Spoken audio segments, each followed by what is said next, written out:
হলো কালকে আমার বাতিজি মাছটা বাজি গেছে। মাছটা বাজি গেছে ওটা 5টার সময় গেছে মাছটা বাড়ি। আমরা আহ, না না মাছটা বাজি গেছে 3টার সময়, ঠিক আছে। তো আমরা 5টার সময় আননের সময় আর কি। তো আমরা গেছি গিয়ে যে আননের সময় তো গেছি গেছি মতো আর কি। মাছটা বাড়িতে নাই, গেছে না বলে মাছটা বাড়িতে। তারপরে কিছুক্ষণ পরে ফোন করছে, একটা মোবাইল নাম্বার দিয়ে ফোন করছে।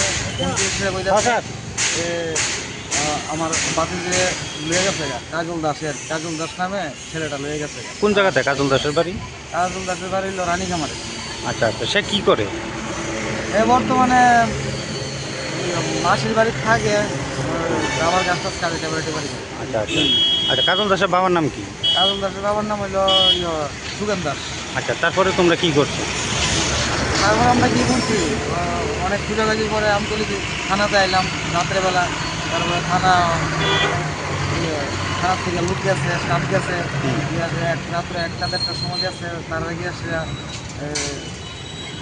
কইছে যে মেয়ের যেভাবে হোক বাইর করে আনতো আজকে সকাল 7টার মধ্যে। তারপরে তারপরে তাই স্কুল দিয়ে আইছে, থানার লোকেরা গিয়েছে। হ্যাঁ তারপরে আমরা গেলাম বাড়ি।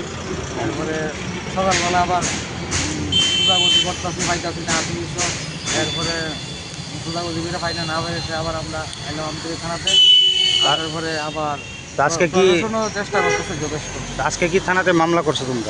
আজকে থানাতে লিখিত মামলা করে দিচ্ছে। আচ্ছা আচ্ছা, তো এই, পুলিশ কি কইছে? পুলিশ কইছে যেভাবে হোক মেয়েরে উদ্ধার করবো আর কি। আচ্ছা, এখন কি চাইতেছেন আপনারা?